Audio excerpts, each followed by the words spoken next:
Hey guys, Boost King Matt here. I just wanted to make a video debunking Ecoboost myths, and trust me, there's lots of them. I just want to make a disclaimer before I start this video. I'm not telling you what to do with your truck. You decide, you make the decisions.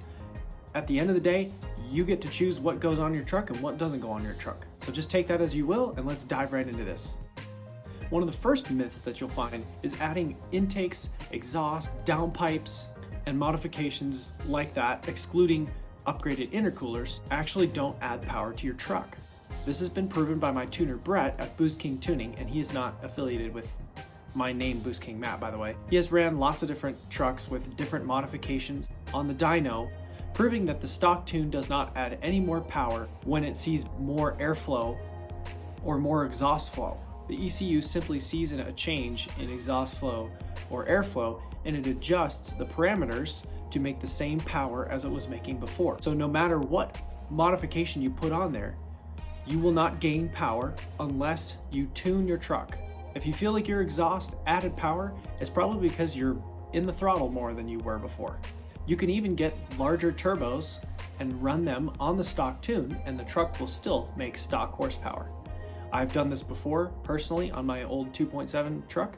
I had stage 2 turbos and I ran it on the stock tune, and it made 9 psi of boost, and it made 29 pound per minute of airflow, which is exactly the same pound per minute that my stock turbos were making with about 15 psi. And if anything makes more power, it would be bigger turbos. But with that example, the stock tune is able to adjust and adapt to different modifications and different things that you might change on the motor. Those modifications, such as intake, exhaust, downpipes, etc., do not add advertised horsepower.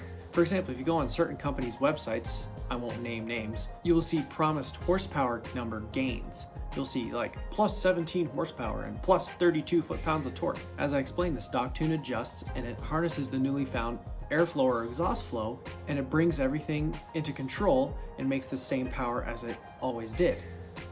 Myth number 2, the stock intake is not a restriction. One of the biggest myths that I've seen floating around is that the stock intake is a restriction. The stock intake actually flows more than aftermarket intakes. My buddy Preston has flow tested the stock intake with a Motorcraft filter, and it is the highest flowing option out there.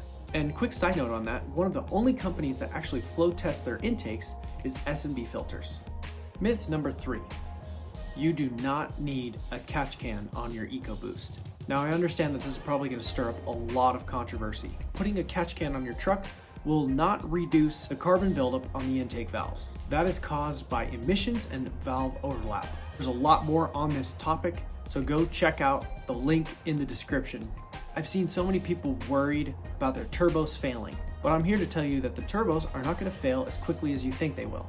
I know countless people with Ecoboosts that are well over 150,000 miles, and they've never even changed a turbo one single time. And the secret answer to longevity of your turbos actually lies in the next myth. So let's get to that one. Guys, change your oil. Change it often. Do not follow Ford's recommendation for oil changes. It is way too long of a time span. Change your oil every 3,000 to 5,000 miles.